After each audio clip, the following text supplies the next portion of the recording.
Hey, everybody, and welcome to the NintendoFuse podcast. This is episode 159, entitled Switch Again in 2019?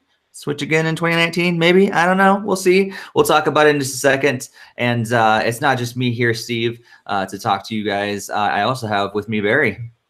Hey, guys. Good to be here.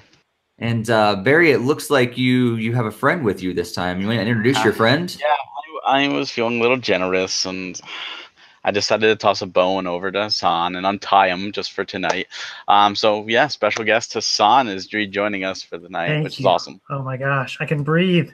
Whew, it was losing air down in that dungeon, you know. So I'm glad to be up for some fresh air for a little while. I'm glad you could join us today, Hassan. It's always a good podcast when you come back around. So, unfortunately, we don't have Greg tonight, but that's okay. We still have plenty to talk about, and Hassan's gonna fill in the gaps a little bit for Greg. And so before we jump into anything else, we do want to let you know that our podcast is interactive. So if you're watching us live, be sure to jump in the chat room there on YouTube and let us know your thoughts about what we're talking about. And also be sure to subscribe, hit that bell to be alerted by all the videos every time we go live and all that sort of stuff. And be sure to follow us on Facebook and Twitter and Instagram. And guys, we also have a brand new Facebook community that we want you to join. So join our group. We have links on Facebook for that. And we would love to continue the conversation outside of our podcast on all those different social medias. So make sure you do tune into NintendoFuse on all of that. And we always want to interact with your questions as well. So you can always send in questions between shows at podcast@nintendofuse.com. And we'll address your questions in the next show. All right. So one of the big things that we do know that a lot of people are tuning in for tonight is to find out the winner of our Video Games Monthly contest. So we are going to leave you hanging a little bit. That we're going to address that later on in our podcast. We'll announce the winner. So anything to say about that, Barry, before we move on? I just do want to say a big thank you to start off with to Video Games Monthly. If you've never heard of them, please go to videogamesmonthly.com and check it out. You can purchase several boxes that will come to your door. It's either 3 games, 4 games, 5 games, or I think 7 games. And what you do is you pretty much give them a list of what you have and the type of games you want, and then they're going to send you a box of games you don't have, of the genres you want, of the systems you have. It's a really great service run by really great people. So thank you again for allowing us to do this contest. We hope this is the first of many. And thank you to all of the people who entered. Best of luck to you. I do not know the winner. So we will find out in a little bit later. All right, cool. Well, before we jump into any of the news that we're going to be talking about this week, let's talk about what we've been playing. So let's go to Hassan first. Hassan, what's been occupying your time in terms of video games lately? Lately, so I just got Super Mario Party, and I played it the other day, and then also right before this, I played a little bit more with my wife, and you know, I'm glad that it's a true return to form. It was actually fun, and we actually wanted to play again, which was certainly nice. And so yeah, it's definitely been pretty exciting. We did a couple of the main board games, which is pretty much your classic Mario Party. Some slight differences, like stars are 10 coins instead of 20 coins, and little things like that. But the overall classic feel is there. And there's a couple of other game modes as well. There's this like river rafting mode where you can kind of go down different paths and you play mini games as you go. And so that was pretty fun. So yeah, so far so good. So that's definitely been pretty enjoyable. Other than that, I have been playing some Fortnite, a little bit on the Switch, mostly on the Xbox, but still a little bit of Nintendo love there with some gaming on the Switch. And that's really the main stuff I've been playing on the Nintendo side of things. Actually, also Nintendo Labo. I had not built the stuff in quite a long time, but I finally decided to get back to it because my wife got me the vehicle kit recently. And I'm like, well, I still need to finish the variety kit, and I haven't opened the robot kit, so let me get on that. So I finally finished the variety kit and built the piano. So now I have to do the robot kit, and then I'm going to do the vehicle kit after that. So nice. Got a lot of building to do. That's a lot more than I built. I built the first couple things and then I called it a day, and haven't touched it since. So, Barry, what have you been playing lately? Well, like Hassan, I have also been doing Super Mario Party. It's been a lot of fun. My wife and I have also played it. I'm working on unlocking things now.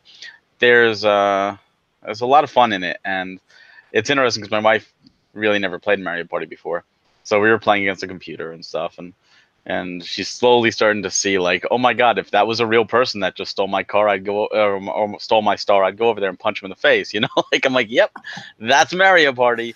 So it's been a lot of fun. I'm very happy with it. I can't wait to have some friends over and ruin friendships, because that's what Mario Party is great about. Other than that, I've been playing a little bit of Time Carnage, although I'll be honest, playing that on the Switch just makes me want to boot it up on the PS4 in VR, because I think that is a VR game. But I got a code, so I'm playing through it. Of course, Mega Man 11 came out. Played through that and beat it relatively quickly. But I've been so starved for a new Mega Man game. I'm so happy about that. So if you haven't played that yet, give that a try. And I finished up Xenoblade Chronicles 2 after Tor and I went through, and I did all the quests outside of the last one, which like unleashed a level 125 super boss that I wasn't prepared for. And I was like, yeah, I'm not going to do this now. I'm so rusty in the game. But all my other time, when I had time, has been Dragalia Lost. And I totally didn't expect that, but I've been hooked, which we'll talk about in a little bit later. But yeah, other than that, I've had a busy 2 weeks. We had New York Comic Con, so we went there and we got to see some people. Got to talk to some people from Capcom.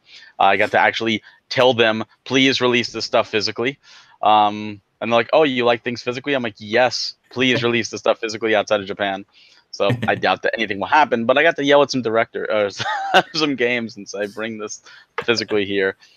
I got to see Square Enix. I got to watch a little Kingdom Hearts 3. Maybe that will come to the Switch. Who knows? But yeah, that's pretty much been my last 2 weeks outside of the norm. But yeah, it's been more games played this week or this past 2 weeks than I have in a while. I like it. Nice. I have actually the complete opposite. The last couple of weeks have been not really filled with very many games at all. I did play Magic Cat, streamed that, got a code for that, and did a little streaming on that a couple weeks ago. The same, played a little Debris Infinity. So Magic Cat is a very simple, I think it's been released on other platforms as well, and there's kind of a couple different games with it, but it's a very simple platformer. So it's fun, but it's not something I would recommend everybody go after. But it's a pretty simple thing. And then Debris Infinity is kind of like Geometry Wars, sort of twin stick shooter sort of thing, with some different elements. Again, it's very simple, and it's I guess the presentation. There's only like 3 main modes, and it does it well. And so I enjoyed it, but it's not something I keep going back to over and over. And let's see, what else did I play? I played a little Xenoblade 2 Torna. And so I am actually, let's see, I think probably like 3 to 4 hours in, so far away from beating it and everything. I still stand by what I said last time to you, Barry. I think, like, I don't know, when does it feel like you actually like get into the action? Because I feel like there's still a whole lot of story and very little action still. Did you get over to Gormat yet? Yes. All right. After the events, done a whole lot there. Okay, like when you get there, there's some story heavy stuff, and then it opens up. Okay. And then you get more side quests, and you could choose. I mean, you could just go right back to Torna and continue the story, or you could explore Gormat. Gormat is a big area. There's tons to do there. And then, of course, when you go back to Torna, you actually go back to a different area than when you first started. And there's a ton to do there, too. So, yes, it's story-driven. Yes, you'll see that red exclamation mark on your map. Like, here's the next story area. But you don't have to go there ever. You can take 20 hours and walk to the left if you want to instead. Okay. Makes sense then. Yeah, I'm not turned off by the story. I just feel like it doesn't seem balanced right now. I feel like there's a lot more story than action. But but good to hear that it's going to be changing up really soon for me. Yeah. Super Mario Party, I got it. I was excited about it, and then we had guests in this weekend, and normally I would be breaking it out and playing with guests, but it was my family. Actually, my parents came out to visit, and they've never been to Colorado, so we had to take them around and actually see like real stuff instead of staring at a TV screen the whole time. So, so we decided to enjoy nature and things like that instead of playing some Super Mario Party. Nature's overrated. No, No, that's what nights. I guess it's good that you didn't play Super Mario Party because your family would have been all yelling at each other, and it would have been. It was a nice, enjoyable trip, and instead of a really heated one. So yeah, there you go. So yeah, that's what I've been playing. Hassan, anything come out recently that's that you really wanted to get your hands on but haven't got a chance yet? I don't think so. I think I'm finally, because now that I'm done with school, I'm done with like all this stuff, I actually have time to play video games, which has been fantastic. So I'm just kind of enjoying and probably will go back and play some more of some games that I didn't get to play enough of, like Mario Tennis Aces, and I'm going through and playing Spider-Man on the PS4. I know it's not Nintendo, but like, you know, so just kind of going back and just enjoying a bunch of games now. So it's been nice. Cool. How about you, Barry? Yeah, I've actually been doing that too. I went back to Mario Tennis Aces, and in fact, I did the stuff in September. I need to do October. I think the Boo thing is still going on. I need to try to finish up with the visors. I've been having a lot of fun with it, though. You know, it's really nice just to go back and enjoy. And also forgot to mention, I did pick up Dragon Ball FighterZ for the Switch, and I did play it first day. And I'm like, oh yeah, this is, you know, a lot of fun, and I want to play more of this. And then Mega Man came out like right after, so I popped in Mega Man, and then before I could put Dragon Ball FighterZ back in, Super Mario Party came out. So I need to get back to Dragon Ball FighterZ. It's a lot of fun. I'm not sure if I'm going to buy the season pass, but I'm enjoying what I've played so far. I'm glad to see it on the Switch. Cool. Outside of that, I can't think of anything really on my radar. I'm trying to keep it more low key till Pokemon and Smash come, because I want to give them attention too. Cool. Or Luigi's Mansion comes out this week on the 3DS, and Jake Hunter came out last week, and I'm debating if I even want to put up my 3DS for them, or now that I've been doing Dragalia Lost, it's like, do I want to play my 3DS in bed? No, I got stuff to do in Dragalia. Nice. Looks like the chat. Let's see, what is it? Jared Krinsky said he got a new game from Video Game Con, got Wario Woods. So it's great. And he also said that Mario Party is 0 out of 10 if it doesn't ruin friendships and relationships in the end, which is probably very true. Like you need to have some good fights in Mario Party, or it's not a good Mario Party game.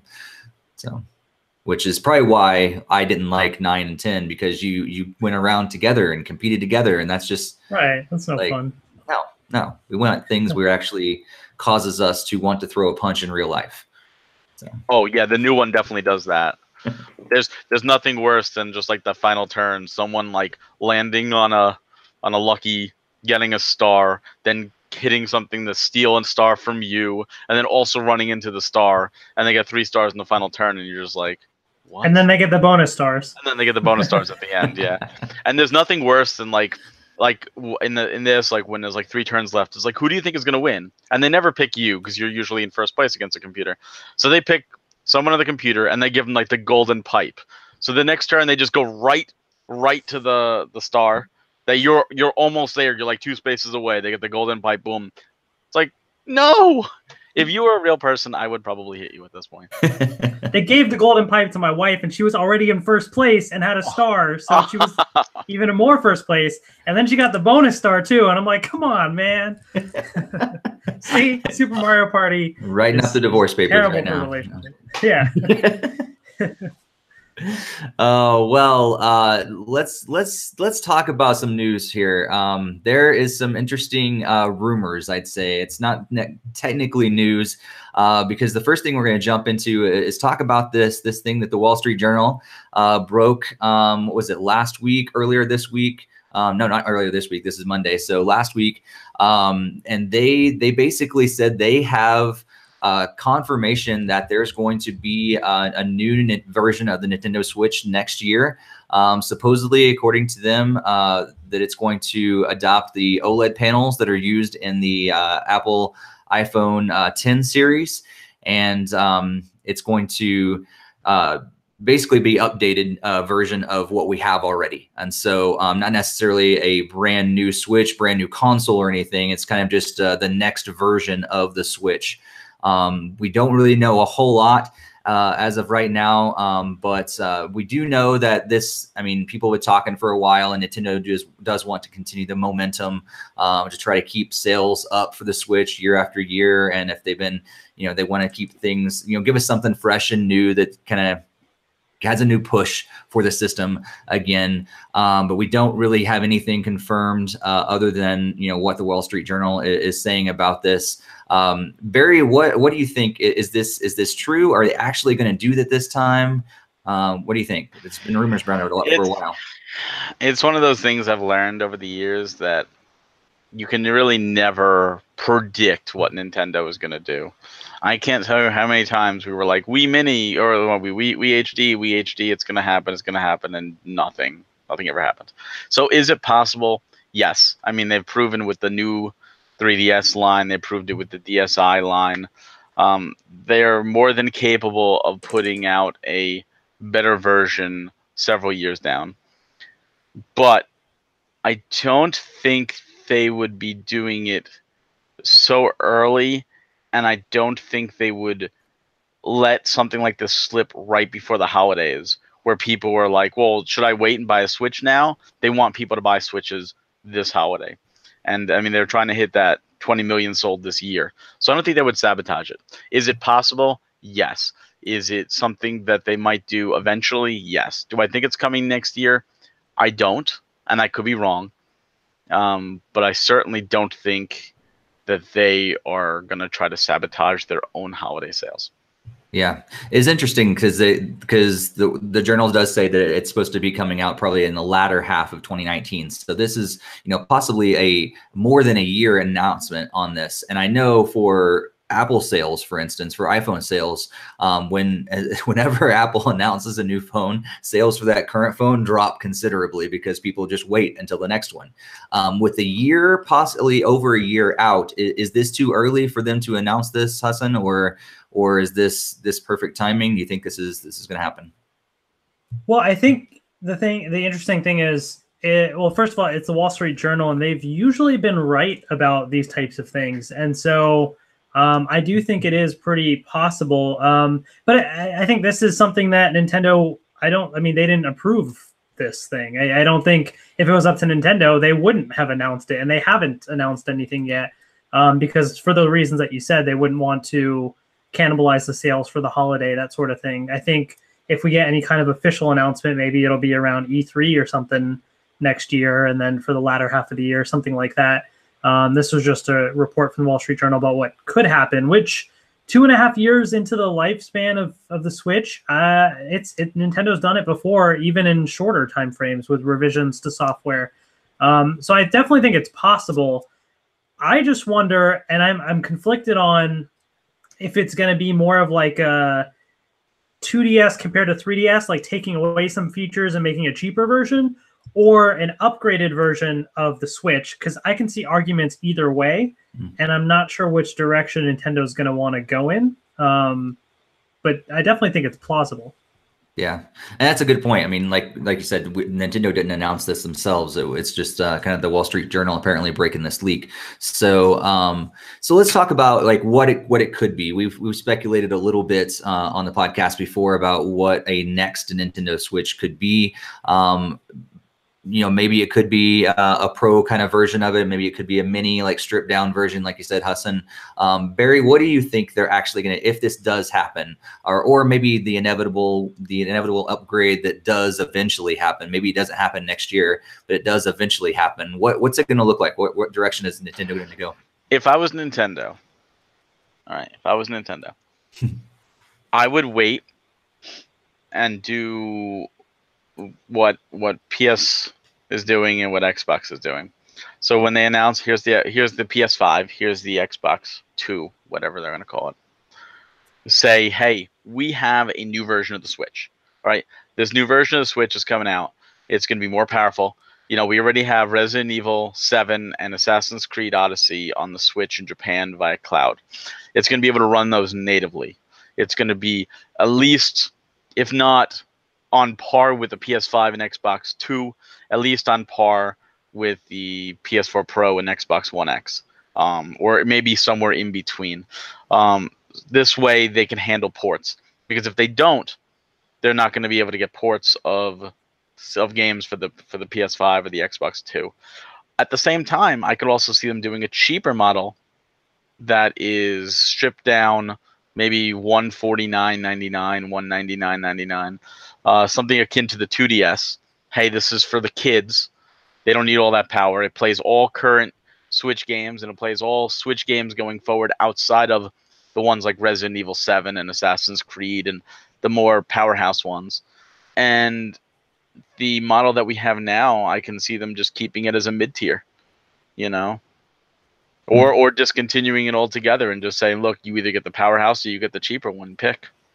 Yeah, that's an interesting thought, for sure. And I think it kind of alludes, at least it seems like, you know, if they go with what you're proposing, that maybe the 2DS, 3DS line will eventually just fade away, and all Nintendo will be is the Switch. And you have different variations of the Switch based on how much power or how much versatility you want.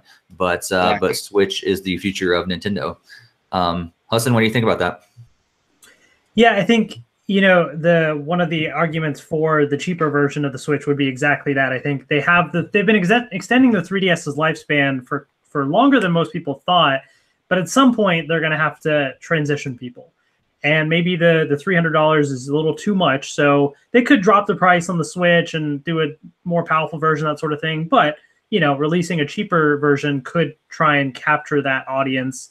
Now, what features they would sacrifice and stuff, it's hard to really say specifically, but because some people say, you know, the idea of maybe having a smaller Switch with the Joy-Cons built in, but I don't know that fits with the concept of Switch. I mean, technically you're switching from handheld to the TV, but you're not, like, you can't play Super Mario Party in that fashion, you know? So like there's some games, it's just, I don't know, it's in such a weird situation with that. So it's hard to say which way they would go. But on the other hand, you know, they could do the more powerful model, like Barry was saying. Although I feel like if they do, I don't think it's actually going to be a huge difference. Like, you know, I think maybe it'll be that the docked version of the Switch now is what is the handheld version on the new one, and then there's a new layer that is now docked in the Switch, you know, just to make sure that there's the maximum compatibility with games. But you never know. Nintendo, at this point, like,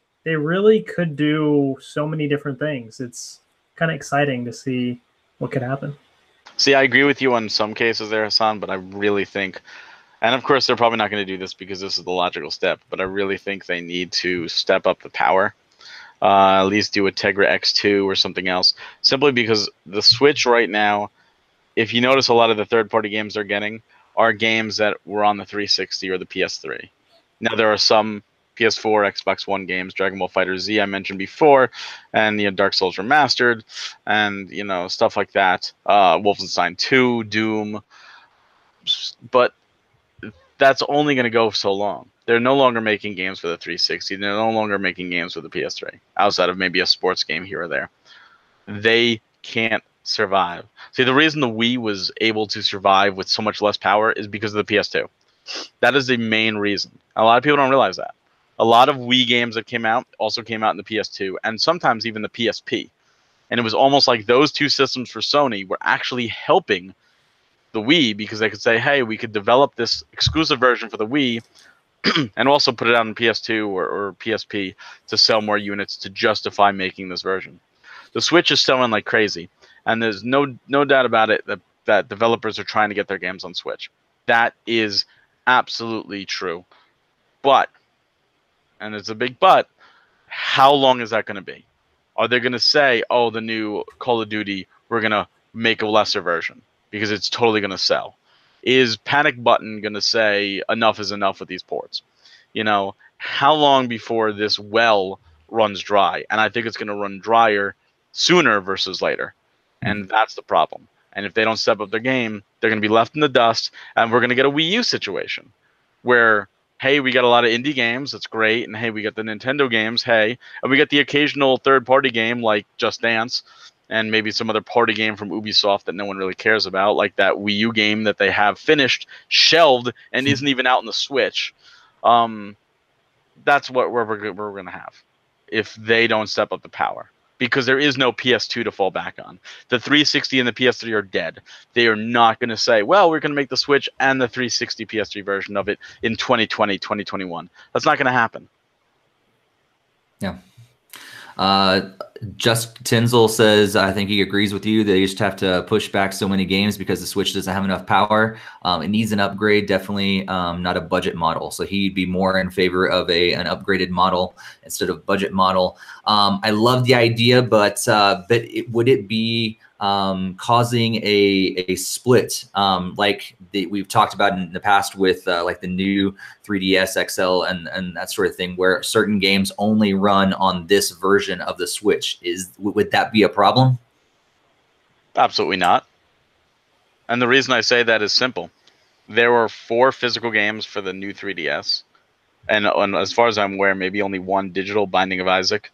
And there's rumors that the Kirby Extra Epic Yarn will be as well. So we're going to assume. So we'll say 5 physical, 1 digital. And then, of course, you have the Super Nintendo Virtual Console. Okay. You look at the DSi. The DSi had, what, 6 physical or 5 physical? Only 3 even came to America. And then you had the DSiWare that was exclusive. That didn't hinder DS games coming out. It was there as an option, but it wasn't, oh my God, I absolutely need a DSi, or oh my God, I absolutely need a new 3DS. So it'll be there for the people who want it, those that want the Assassin's Creed, the Resident Evil 7, whatever new ports are coming over. And if you don't care about those games, then you're happy with the regular Switch, because I guarantee you Nintendo's going to make all their games work on both systems, or at least the majority of their games, I'll say. Yeah. Yeah, I think if they, whatever they end up doing, I think they're going to ensure maximum compatibility. I think, there may only be a handful of games, if that are only on like an upgraded Switch, that sort of thing. I think they're going to focus on, because the concept behind the Switch is just how you have so many different ways you can play and how easy it is. And so I think they don't want to probably muddle things and make it too confusing, so I think they're going to try and keep that straightforward.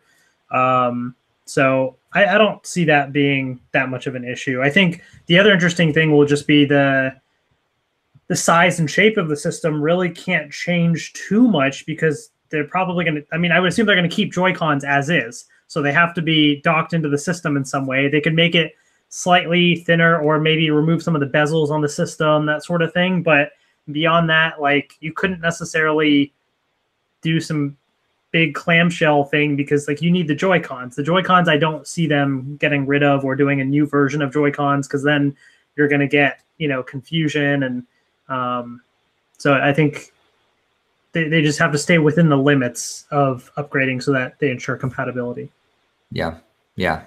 I think in the end, I don't doubt they will eventually upgrade it, especially if it continues to sell and they want to continue momentum and not, cannibalize their sales of that one. And in order to make a brand new system, it makes more sense for them to just kind of, release an upgrade. It'd be great to have, games that could, can't run currently on the Switch, but eventually get it. And people in the chat are talking about what about Witcher 3 on the go. Like that would be kind of crazy to have these games that currently just cannot run on the Switch's current capabilities, but eventually maybe you could be playing like these really top-notch games on the go. And that's be crazy. I would love a better screen on it, but to be completely honest with you, like, I think it looks good already. I play more in docked mode than I do on the go. And so, like, while a new screen would be cool, it's not as important to me as the processor and the speed of the system and what it's able to handle. Do you guys agree with that, or is a better screen on the portable mode more important? Barry, what do you think? A better screen wouldn't hurt. I mean, if there's one thing that Vita proved is that an OLED screen on a portable device looks awesome, and Apple's following suit, obviously, with the new iPhones. If you ask me what I would rather have a better screen or a faster processor, that's easy. That's absolutely easy. Faster processor, hands down, because that allows you to play more games. There's no game that's going to be on the Switch that's going to be like, well, we can't put it up because you don't have an OLED screen. It's just going to enhance it. If you could have both, that's the best of both worlds. But faster processor, hands down. And of course, games look great, especially Nintendo games, because Nintendo knows how to develop for Nintendo systems. It's the problem is they don't share that information with third parties, which is why you get games like NBA 2K18, which look great, but a save file is larger than Mario Odyssey completely. So, yeah. Yeah, what do you think, Austin? It's interesting because I guess the thing with the more powerful screen and that or a better screen is, are they going to be able to keep up the battery life and that sort of thing? You know, so that's one challenge. I used to play a lot more in handheld mode, but lately in the last few months, I've been playing the majority docked.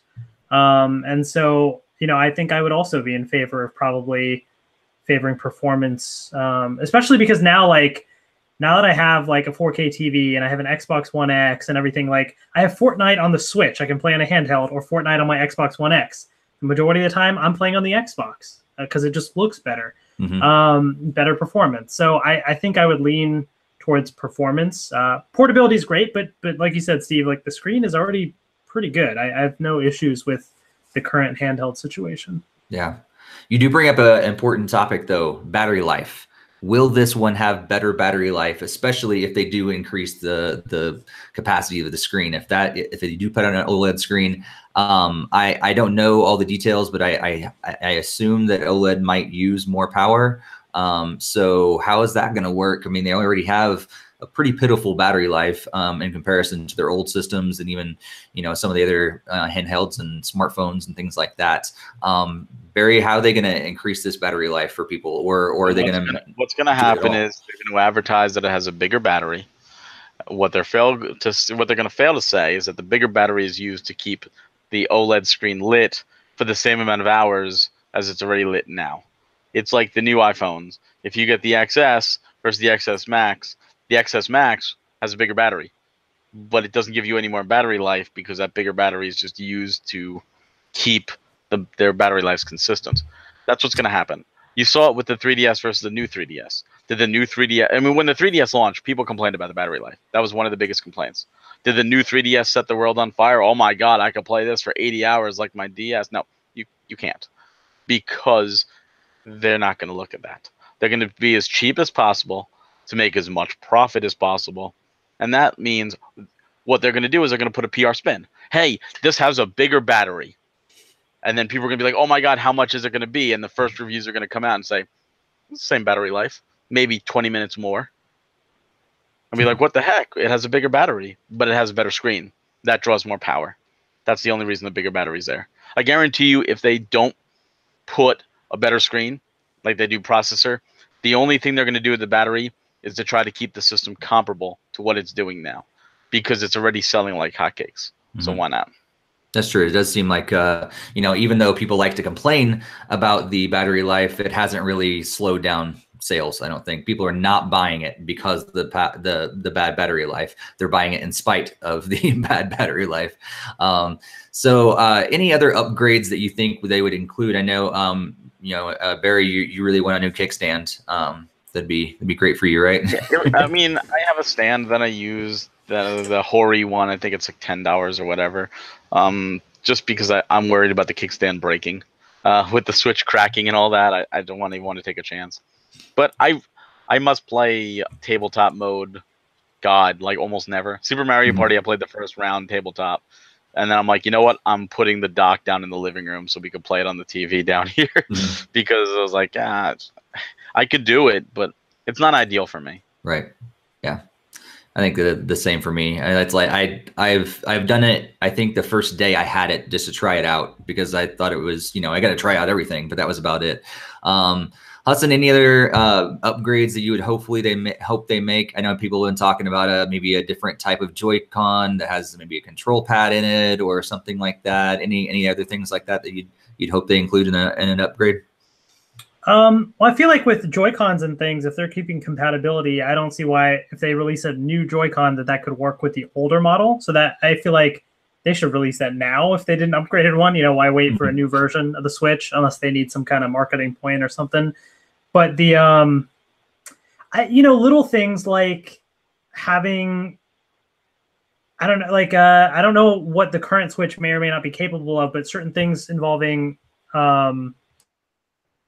support for headsets or like little enhancements like that. Maybe some kind of headphone jack into a Joy-Con grip for like, to connect to your controller. Just different little things like that might help. I don't expect anything big. Now, there were those rumors like a long time ago about Nintendo potentially exploring VR, and I don't know if there are patents or the idea of taking a Switch and strapping it to your head and playing that, which honestly, they'd have to make a much more advanced version of the Switch because you need a really good quality screen and high frame rate and everything for that to not make you want to throw up. Right. So if they do that, I would be very skeptical. But like that's the only like crazy thing I could see them doing. But otherwise, I feel like it'll be just pretty straightforward. Now you're shooting down all Barry's Virtual Boy 2 dreams. I was just thinking that. But no, honestly, I agree with Hassan though. I can see them doing something with virtual reality. Even Reggie said that they were looking into the technology. But as somebody who suffers from motion sickness, like one of the main reason I even got a PS4 Pro was for VR, just so it would run faster. The process, the higher frame rate, I got less dizzy, and even then I still get motion sickness. So yeah. It would have to be very like I would be scared of Switch VR, especially if they're like, "Here's the next Zelda VR only." I would cry because I would be throwing up every like 5 steps just to get myself through this Zelda game because I have to beat it. And you have to build it out of cardboard. Yes, we just have to have Hassan build all of ours because ours Nintendo Labo VR set, as Jared says in the chat. That would be terrible. So let's talk naming. Because Nintendo is just so great at their naming conventions over the years, especially in upgrades of different systems. And by great, I mean horrible. So what would they name this new version of the Switch? I've heard some different things out there. I think the latest I read was Nintendo Switch S, which just makes me think of Switches. Hassan, what could they name this thing that actually could work for them and maybe get them out of this naming rut? What could work? I don't think this would work, but you mentioned this being a new version of Switch, so they could always just go new Switch. I mean, they've done it before, so that's always possible. But I mean, they could go Switch Pro, Switch. I mean, if this is an upgraded version, Switch. I don't know. I don't even know. Like, it's so Nintendo just whatever you would expect, they're not going to do it. So it's so hard to say what they're gonna go with. It's true. Barry, what do you think? And you get the marketing genius name. You've learned from all their mistakes. They're not going to call it the new Nintendo Switch XL, probably. So they're going to call it the new Nintendo Switch XL Lite Mini. That's it. Classic. That's it. What they're going to do. Incredibly marketable. Totally marketable. There's many ways. I mean, Pro is obviously X. They can copy their competition. You know what would be really cool? How about they bring back one of the best code names for one of the systems they've ever developed for, and just call it the Nintendo Switch Revolution, because the Wii was a revolution and that was its code name. This is honestly another revolution. Let's do it. Let's Nintendo Switch Revolution. Boom. We got some good ideas in the chat. People are saying Super Nintendo Switch or Nintendo Switch Plus. Mike says Nintendo Switch U. So And that one's wouldn't put it exclusive to past Russia. Yes. Nintendo Switch Deluxe, because of all the deluxe edition ports that we get. Yes. Virtual Switch. We'll see. I don't know. All right. Last question before we move on. Barry, would you buy it? If they come out with a new system next year, let's say I know you're collecting everything. So set aside your collection. It's like, let's think you're not collecting everything, because right now you have an obligation to buy everything Switch. But if you're not collecting things, would you buy this new version? Based on my past history with revisions, I got the DSi when it launched only because GameStop had a good trade-in, and I had an extra light, so I wound up getting the I for like $60. The new Nintendo 3DS XL I got on launch because of the Zelda, the Majora's Mask version.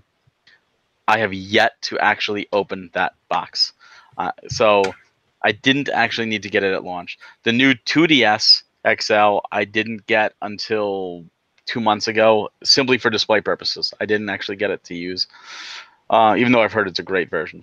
So based on that, I would almost lean to no, except I'm playing on the Switch so much that I would absolutely go yes, because I'm playing so much on the Switch, more so than the PS4 or the Xbox One right now.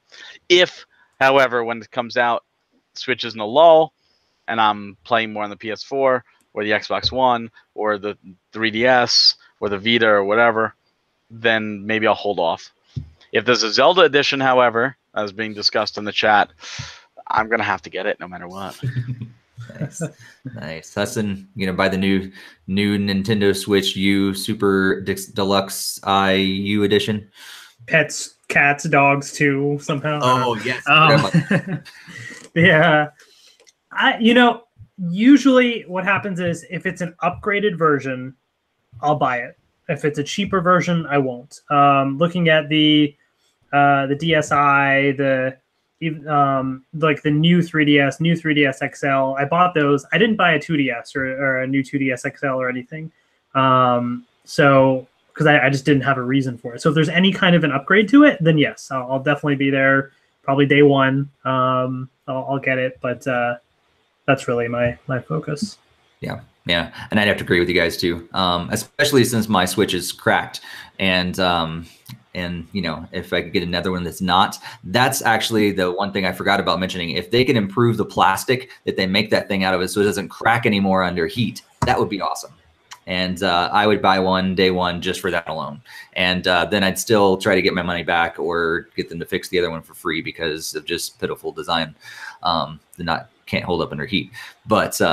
But yes, I'd probably buy it as well, especially if it is an upgrade, like you guys said. If it's just like a mini version or something like that has less features, then probably not. I have no reason to have another one that has less features. I don't play my 3DS or my 2DS at all right now, which is effectively, has less features than a Switch. So why would I, buy another one that has less features than the current one I have?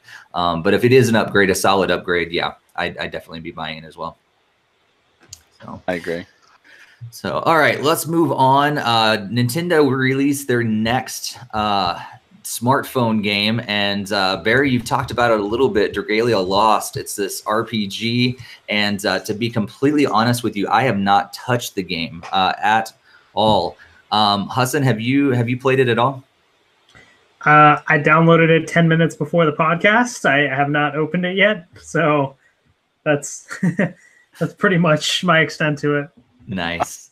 Oh, wow. So this is going to be a one-way conversation with Barry just chatting with himself about this game that he loves so much. Before we do that, we do want to point out that Video Games Monthly is here in our chat.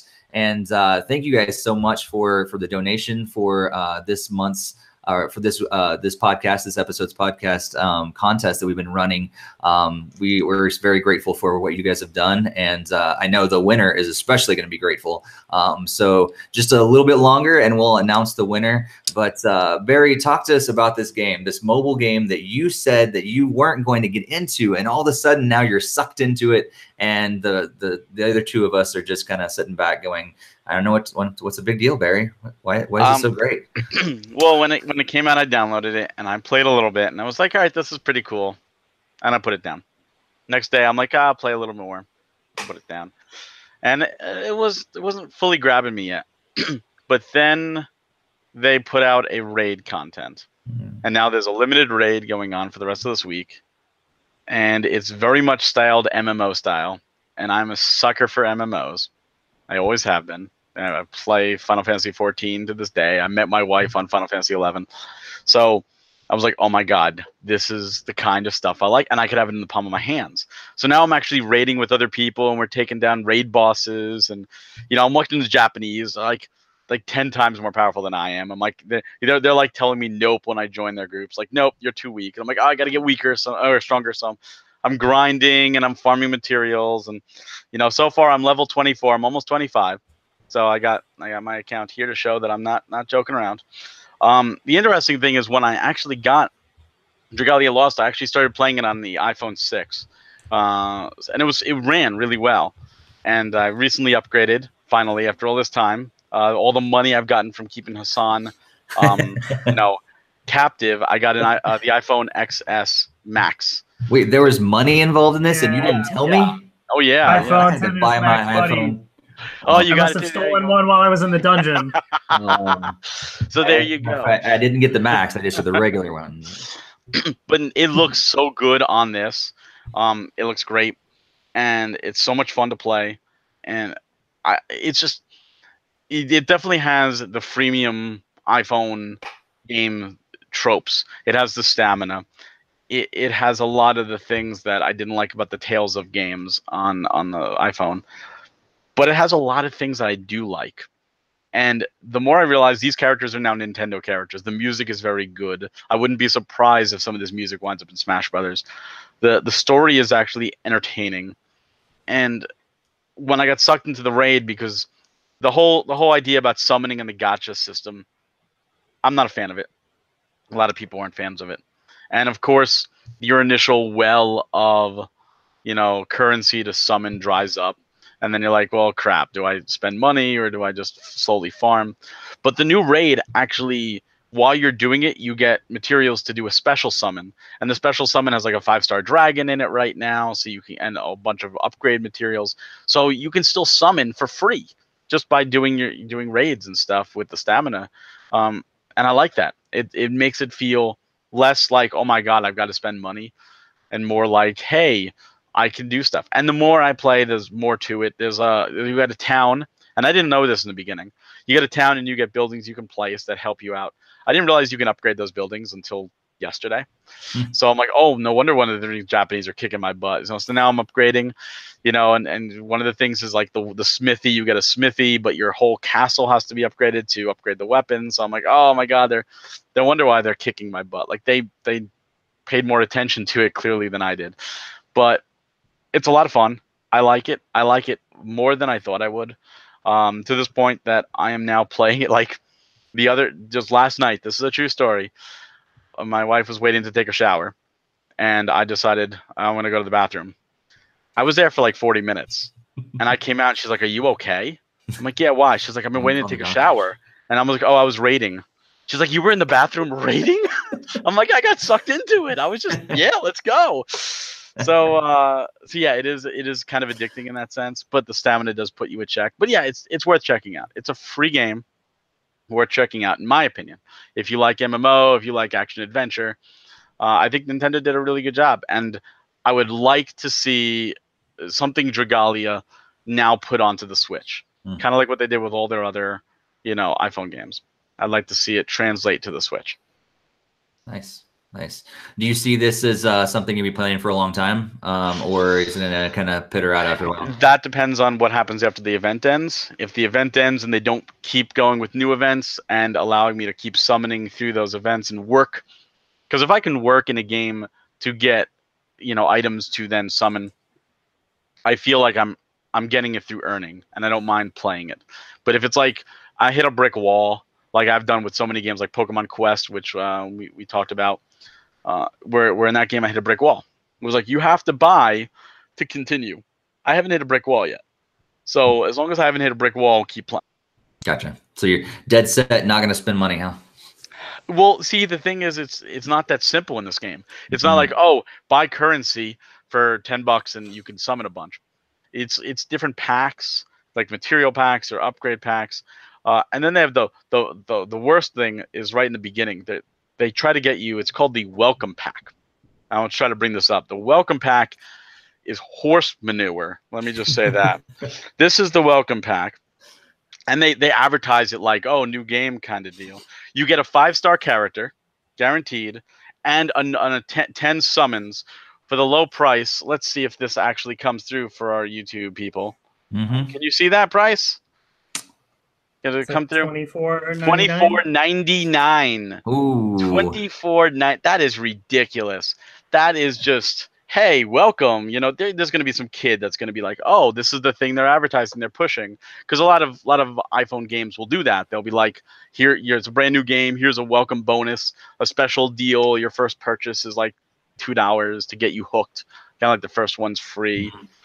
This is not. This is $25 for a 10 summon and 1 5-star. That's like the price of a game. Yeah. So I'm Wow. probably not going to spend any money. But the good news is you can play without spending money. I'm almost level 25 on my character, not on the individual characters. I'm having a blast. And like I said, if you play right now, the event ends 10:15. There's friends. You could friend me, and I could help you out. We could do raids together. I could help you through some of the tougher dungeons to get you caught up and get you some materials. It's a lot of fun. Cool. Hudson, are you looking forward to it, or this going to kind of be something you're just going to dabble around with? I'll definitely give it a try, as I've done with most of the Nintendo games. I guess I haven't touched the Fire Emblem one because I just haven't really played much Fire Emblem in general. I guess the biggest thing that like doesn't necessarily get me hyped, and I've talked about this in the past, is 3 letters, RPG. I just, in general, I don't really enjoy RPGs, with a couple exceptions like Pokemon and that sort of thing. But I want to give it a try. I definitely want to check it out and see what it's all about. Cool. Yeah, I'm the same here. I do plan on trying it, but I just have as I already said, I haven't played many Switch games, let alone downloaded the game, and so you're already ahead of me because you've already downloaded it. So, well, the thing is with the mobile, it's something easy and convenient. You can play in bed, you can play, in a break at work, and that's the thing. Like I was at the dentist earlier. Yeah, I was at the dentist earlier, waiting in the waiting room, and I'm just raiding. I'm like, where? You're like getting your teeth worked on. No big deal. Oh man, so Nintendo has been talking a lot, hasn't been talking a lot at all, actually, about virtual console or anything like that. We wish that they'd come out with some news. We got a little bit of a few not handheld. Sorry, I'm jumping ahead of myself. NES games on the Switch online, and we're thinking, could they bring handheld games there as well? What could the virtual console be? We've talked about it in this podcast a lot, and we're not really sure. Nintendo's been pretty silent about this entire thing. And lo and behold, I saw that there was a few sites that reported this. I got TechPP's article pulled up right now, and they say that apparently Nintendo has filed for a patent for a flip or folio style case for smartphones with inbuilt controls that can control your smartphone or turn your smartphone into a portable gaming hub, basically like a Game Boy on your smartphone. I know some other companies have done something similar to this, but this is apparently Nintendo filing for a patent to do this directly from Nintendo. Is this their answer possibly to the portable virtual console? What is going on here? Hassan, what do you think?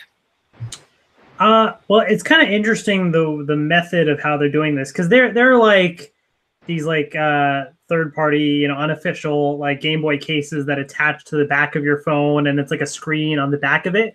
Mm-hmm. But this is using your existing smartphone screen, and it's like an overlay, and the buttons are like touching inputs on the touchscreen in a way, and like so it's on top of your existing smartphone screen.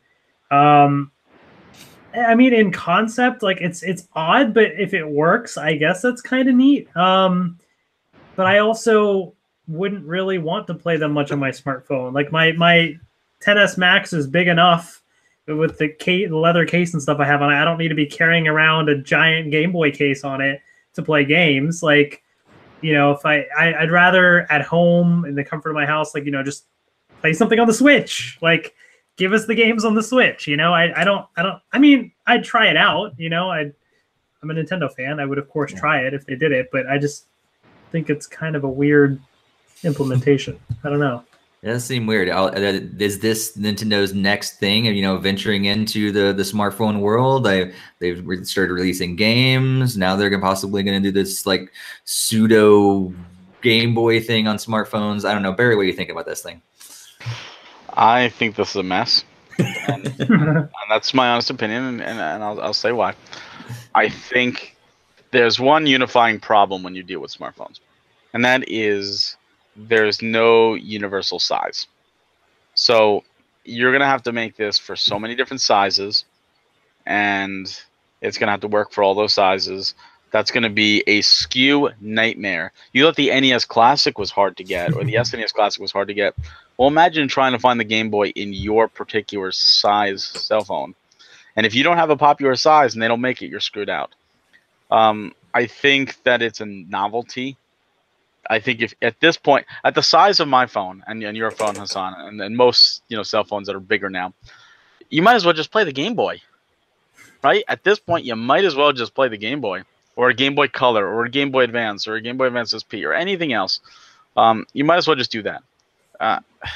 If you want to go that route, just actually release a classic. Just release a Game Boy Classic or Game Boy Color Classic and get it done with. Therefore, people go to the store, they buy it, it uses its own battery, it works for everybody, you don't drain your cell phone battery. And you know what?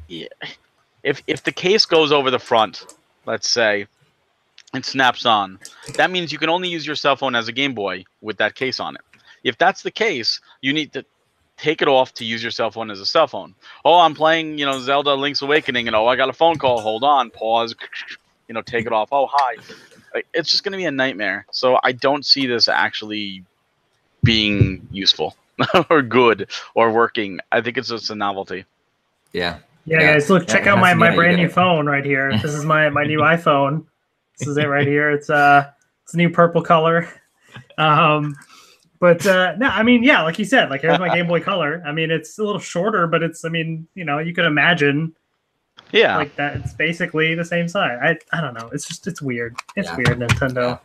It seems like it too, because like at least the drawings that a lot of people have. I don't know if these are from the official patent or not, but it seems like it's a normal folio kind of case. At least the idea is from when I'm reading things, so it kind of pops in similar to like if you had a wallet case or something. It kind of pops in one side and it has the cover that would come over. Then that cover possibly would have the buttons that touch the screen, like you said, Hassan. But yeah, like if you want that, I mean, I guess.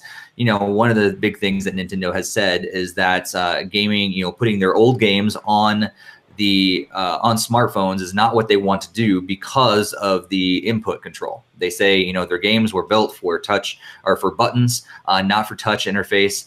And so that's one of the big reasons they would never bring their games, all their old games, to a smartphone. But if they did this, then they'd be able to add those physical buttons or somewhat physical buttons to the smartphone. Maybe then they would bring the games. I don't know. Like, is that? I guess I see some of the mindset like that they could go into this or why they would do this, but I don't know. I'm with you, Barry. I wish they would just release like a Game Boy Classic Edition instead of doing this, because I don't know. It'd be fun, but I also feel like. Yeah, Hassan, like I'd be bringing it in and out of it so much that I don't know. It's weird. It's a mess, like you said, Barry. It's a mess. It's clunky. It's clunky, and it's like those things that I don't know if Nintendo, in their ways of innovating, like they try and think of this great new idea, but they don't fully think it through. Like let's take voice chat on the Switch. Like they have this idea of, well, you can chat through an app on the smartphone and it integrates with the Switch. Okay, great idea and concept, but they don't think it through at all, and they make that the only way that you do voice chat, and then it's just terrible. So same thing here. Like, okay, interesting idea to play Game Boy games on your iPhone or whatever through this special case or something, but if this is the only way that we can play those old games, then that's kind of terrible. So I like options, definitely. Yeah, exactly. That's my point. Like, it's a novelty. If they decide to do it, that's fine. Put out a Game Boy Classic as well. Give people options, because this is just, I can't see this being truly useful. Like, I can't see this being the next big thing, especially now that Nintendo has really started a mini classics revolution. Yeah, we had the at games, terrible Sega Genesis and the Intellivision and the Atari flashbacks and the Coleco. But ever since the NES Classic, it started this big classics reunion, like this wave.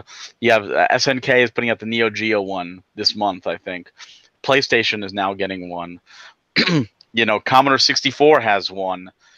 Sega has left at games because the newest at games doesn't have Sega's license. So maybe Sega's doing their own. This is already becoming a fad, and I don't think this is the answer. I could be wrong. Nintendo knows what we want more than we want before we want it, but I don't see this being positive, or at least useful, outside of just a novelty, a stocking stuffer, a $60 stocking stuffer. Yeah, and it seems like the chat room pretty much agrees with us. This just seems like it's out there. But something else that is out there. If you've been following the memes and all that stuff lately, you've probably heard of something called Bowsette. So I just want I thought it was just wild enough for us to talk a little bit about Bowsette here on the podcast. Especially because it seems like Nintendo kind of maybe even had the idea before it was an idea from the fans. So kind of all, correct me if I'm wrong. I've tried to keep away from it, but I had to learn a little bit about it enough to talk about it today, I guess. But it seems like it all started from Mario Odyssey, and that with the idea that this whole Peachette thing. That was New Super Mario U Deluxe. Super Mario U Deluxe. Okay, it goes further back than I thought it was. Okay, so wait, it's come from Peachette, though, right? Yeah, that just revealed. Yeah. So the name, but then the drawings that I saw. Yeah, also, the drawings are from Odyssey. From Odyssey. Okay, so the thought of it came from, like, the idea, the name and everything came from, like, Toadette turning into Peachette, from this new game coming out, and then also this thought that, oh, Bowser really wants Mario's attention, and he sees that Peach always gets his attention, so he's going to turn into a girl. So Bowsette, and with all these memes and everything, and it looks like Nintendo possibly also had there was some drawings, some concept art from the game, and it looks like Nintendo went there actually with some of their concept art before the fans actually did too. So what do you guys think about this whole thing, this phenomena that's been happening around Bowsette lately? Hudson, what's your thoughts? It's so interesting. I don't even know with this one. I mean, it's kind of cool that the fans, really latched onto something like this to the extent that it gained so much popularity. It was trending on Twitter and everything. Like, it was a big topic. And so that's kind of cool.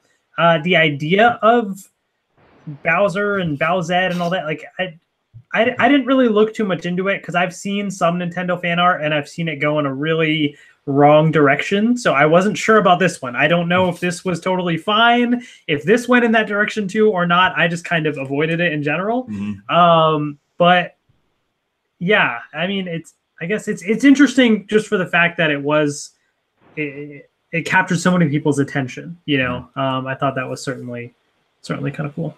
Yeah, Barry, any thoughts about Bowsette? Well, I've actually followed it a little bit. It stemmed from a fan art, fan comic art, mm-hmm. that after New Super Mario U Deluxe was shown off, and it grew from there. And it's taken on a whole new role. Earlier today, my wife called me at lunch, said, "I want you to look up this name on Facebook and look at his most recent picture. This is a bearded, hairy man in Bowsette cosplay." I said, thank you. I didn't need to see that today, but thank you. That's where we're at with this. I mean, it is larger than I think it deserves to be. Yeah. I think it's an interesting concept. I've seen funnier comics come from it since, like Yoshi wearing the crown, which is hilarious. And obviously, it changes the whole Mario story. What happens when other people wear this crown? Like, and that's the whole idea. Is we don't know what happens. Like anything can happen. This is, new territory. But Nintendo did this to themselves. They only have themselves to blame. And they say no comment. They had an idea beforehand. Look, it's gonna have its 14 minutes, and then it's gonna disappear, just like much anything else. But I wouldn't be opposed to a Bowsette costume now appearing in Smash. Why not? Let's just have it happen and get over with. That's what you're gonna go for as a Halloween this year? Oh God, no, no. Oh no, I had a friend like that texted me, I think one of the first days that it really got popular, and he's like, "What do you think about Zet?" And at that point, I had not heard of anything. I was like, "What is he talking about?" And it did go through my mind. I knew about Peachette and everything. I thought that was weird, like a lot of people, I think. And so I was like, did it like autocorrect somehow? And so I was like, you know what? I'm just gonna, before I respond to him and seem like an idiot, I'm gonna look this up. And then my screen on my phone was just like, oh my gosh, what is this?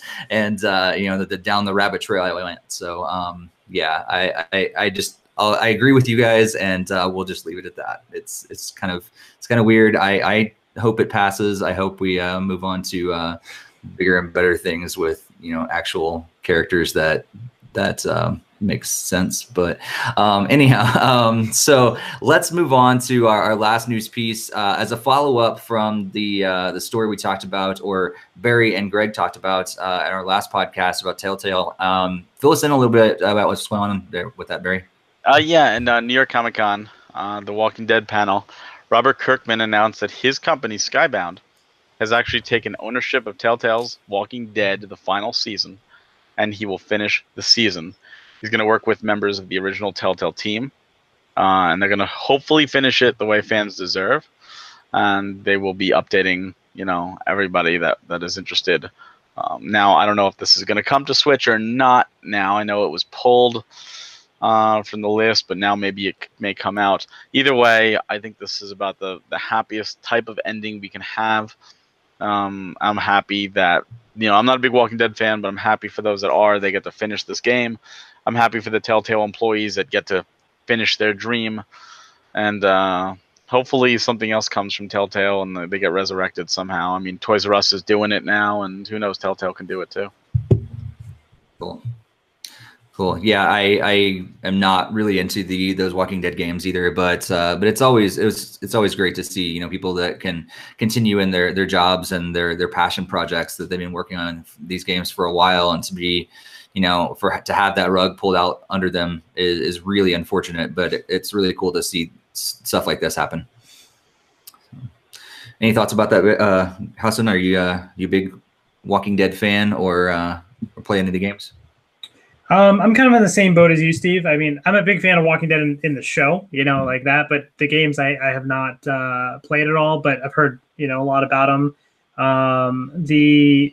Yeah, I mean, it's nice to it would really bug me, and this would be a reason why I would never touch those games is if they didn't finish it, because I really I would hate to not have a complete story. Otherwise, to me, it's not worth it.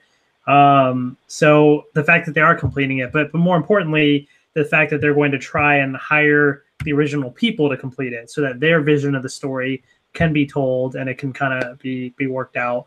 And they were mostly, I think I had heard they were, had already done a decent bit of prep work and stuff for the final episode and everything. So it's not like a major, new thing that has to be created. So, it's nice that they get the chance to finish it. So, yeah. Cool. Yeah, that's good news for sure. All right. Well, let's move into listener questions. And if you're new to the podcast, you can send in a question to podcast@nintendofuse.com, or you can connect with us on Twitter or Facebook, including our Facebook group. You could even send us something on Instagram as well. The one question we have this week is all about Pokemon Eevee and Pikachu, the Let's Go series. And basically the question is, are you guys excited about it? And I feel like we should go to Hassan first, because he's our guest for today's podcast. So I know your love for Pokemon. Are you excited about Let's Go Eevee and Pikachu? Yeah, well, I guess, Steve, you're wearing the Pokemon shirt, so you're representing the Pokemon series today. But yeah, I am. I've always, well, for the most part, I've gotten most of the main series games. Like I didn't get Ultra Sun or Ultra Moon, but I had Sun.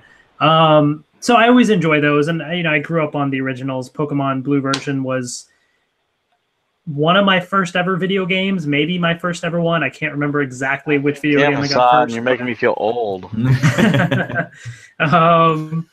But yeah, I played it on this system right here, so lots of great memories and everything. But so I'm excited to revisit the originals in this new way, and Pokemon Go is pretty interesting. So just kind of combining those elements. So yeah, I'm excited to get back into it. I got the Pokeball Plus, which I'm also very excited about. So that should be kind of cool to mess around with. And then between me getting the Eevee version, my wife getting the Pikachu version, so we can play together, and should be pretty cool.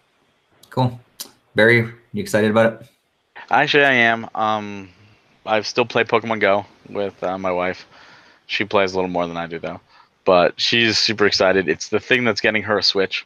So we're getting the special version with Eevee for her. So she's getting her own Switch now. And I'm getting the Pikachu version with the Pokewalker for myself. We're going to play together.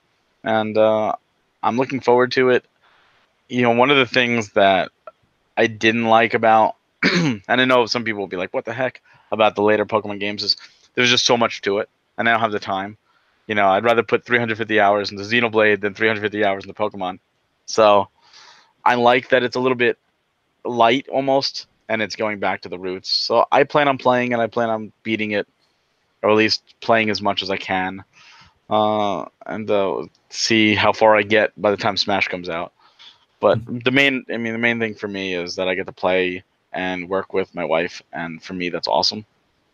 And got her a Switch, so now we can do multiplayer and stuff with Switch. So I'm happy about that. So yeah, I will be getting it, and I will be enjoying it. And if any of you out there want to play, let me know. We'll hook up Nintendo Switch IDs. Cool. I in contrast to my shirt, I'm not like as huge of a Pokemon fan as Hassan, and so I played a lot of the main games, and I still play Pokemon Go. Kind of the new updates got me back into it. Although there was like a span of a week or so after I got my new phone that I couldn't play it. I kept reinstalling it, and it kept crashing on my phone, and so I missed out on some stuff because it just kept crashing and kept crashing. And finally, I reinstalled it enough times that it finally worked. So I have been able to play it again for the last few days. But so I'm going to hold off on Let's Go, I think, until I see some more of the reviews and see what people are thinking and talk with you guys and stuff like that. I'm not as huge of a fan that I have to have it on day one. I'll hold off and see what other people think. I have mixed opinions on the fact of how it's like a little more lighter of a version, because part of me goes, oh, what that's not good, because I want a full game. But at the same time, like you, Barry, I also like the newer Pokemon games are too overwhelming for me as well. So like I contrast my own thoughts are contrasting, I know. But so yeah, I'm just gonna be holding out and seeing what other people think first before I jump in. Well, I don't think it's too engaging and all that. It's more like just not enough time. I mean, I got Sun and Moon, and I never really played them. And then I got Ultra Sun and Moon, and I never had the time to play them. So it's not that I think they're bad games, or that I don't like them or I don't want to play them. It's just time. Yeah. Time is a commodity I don't have. Totally agree. Yeah. So, all right. Well, Again, if you want to send in a question, we'll address it in a future podcast episode. Send it to podcast@nintendofuse.com or connect with us on social media, and we'd love to address your questions in a future episode. All right, it's the time that a lot of you guys have been waiting for. Let's get into this contest. Barry, as I am getting the contest winner ready, talk to us a little bit about Video Games Monthly and what all this whole thing is about, and what this winner is going to be actually getting. Absolutely. So if you missed it at the beginning of this podcast, Video Games Monthly is a wonderful organization that run by wonderful people. And what they do is you go to their site, videogamesmonthly.com, you sign up, and you send them a list of the games you have, the list of the systems you have, and the types of games you enjoy playing. You then choose, how many games a month you want to get in one of their box packages. And they will pick 3, 4, 5, 7 games that you don't have, and they're going to match it with the systems you have and the types of games you like to play, and they will send it to you. They also do things like where some of their actual staff will pick like really, really cool boxes, and you get extra good stuff. And from everything I've seen, people have been getting really good boxes, and they've been happy, and they've been posting about it, and I've been looking into it, and it's great. And it's a great service, especially if you don't have time to go out there, or you want to do it like, hey, a project. When it comes, those are the games I'm going to play. Or it's kind of like Christmas every month. And they were really nice. I wound up meeting them at a video game con, and we talked, and they were very nice to donate a box. So the winner of this is actually getting a 5-game box. That's 5 games. Random, because we don't know what you have and what you don't. So it's going to be random 5 games. Hopefully, after you receive it, you let us know and you let them know, because I'd love to know what you get. And I'm happy for you, whoever you are. Yet Steve knows, I don't. But yeah, so that's what you're going to get. And if you guys like this contest, let Video Games Monthly know. Say, hey, we like this. Let's do this again, because we want to do this again. And if you do go to Video Games Monthly and say, I like the service, I want to sign up, just let them know that you heard from NintendoFuse. Like, hey, you know what? I saw on the podcast, I entered the contest. I won or I didn't win, but I want to give it a try. NintendoFuse is where I saw it. It just helps us keep going with these contests, because we want to keep giving you games. I mean, we like to give here at NintendoFuse, and we want to give you guys so many good things. As for the monthly cost, it is depending on the package you have.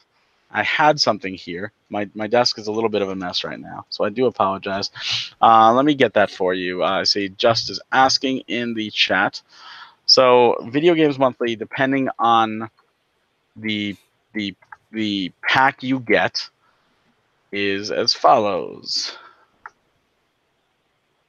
Okay, so the 3-up is $29.99. That's 3 games. The 4-up is $34.99. The 5-up is $39.99. And the Power Pack, I said 7. I was wrong. It's 10. Is $74.99. So depending on what you get, that's what they're going to send you. And it's not like, oh, I have to subscribe for 2 years or 3 years. Like, no, you can subscribe for a month, try it, and then say, you know what, this wasn't what I expected, and not go anymore. Or you could say, wow, I really like that, and keep going. And they also do cool little things like in your box, you get a little card that says, oh, if you liked this, share what you got, and you might be randomly picked for your next box to get a couple more free games. So they keep giving things. And I like that. I like that they constantly give back. We're going to have an industry talk soon with Video Games Monthly, and I did have a personal conversation with them already. Really cool people. They're doing this for the gamers, and I like the service. And if you like older games or newer games, they've got a bunch of good selection for you. So yeah, and it looks like they have games all the way up to 2000, I think, yeah. too. So that's not too much older, games. Like you could end up with some games that are fairly new as well. And so it isn't like only the really old stuff. No. And it's not just Nintendo; it is other systems too. Right. So that's the beauty. Is it's not just, hey, I only have one system or 2 systems. You can get Nintendo, Super Nintendo, Genesis, 64, Game Boy, Game Boy Advance, Game Boy Color, all the way up to the Wii, 360, PS3, Wii U, even and Television, Atari. So you can go up to the Wii U. That's a good span of games. Definitely. All right, ready to announce our winner for this this contest? A little drum roll. Little drum roll. All right, I gotta put that in post. All right, congratulations, Aaron Haney. Aaron Haney. Congratulations. So, yes, Aaron Haney is from Ashland, Oregon. Oregon, right? So, yeah. So, Aaron, if you, we'll get you information and everything, and we do want to make sure that this is claimed within a week. So, if it's not claimed within a week, we'll go ahead and pick a different winner. So, Aaron, as soon as you get word from us, just send us something back, letting us know that you do have it. We'll get your address and everything, and get that sent out. So, congratulations, Aaron Haney. Right. That's awesome. Yeah.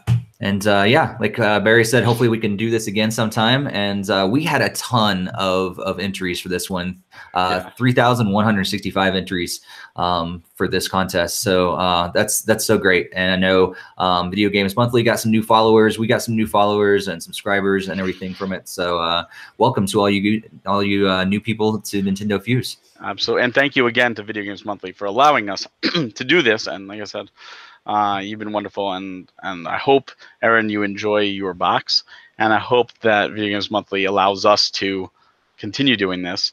And yeah, like to the new subscribers, we hope you enjoy staying here. We hope you enjoy the content, and we'll see what next month brings. Hopefully, we'll be able to give out another box. Yeah, for sure. Hudson, it's been great to have you on the podcast again. Tell us what you're excited about over the next couple weeks. What games are coming out soon that you can't wait to get your hands on? In the next couple weeks, I was thinking about it, and at first my answer was going to be, I don't think I'm really getting much. I'm just kind of excited to play what I have, but I almost forgot that Starlink Battle for Atlas is next week, I think. Oh my God, is it? Oh, it is next week. October 16th. So I was like, wow, okay, so never mind. I guess my answer is Starlink. I'm going to be playing that. I got the whole R-Wing pack and everything, and so I have that to look forward to, and then it'll be next month or whatever is Pokemon, but beyond that, just playing more of Super Mario Party as well. Cool. Not Big Buck Hunter Arcade. No, I thought about it, but it's just too many games, Yeah, right. Totally. Yeah, I understand. That's why. Yeah.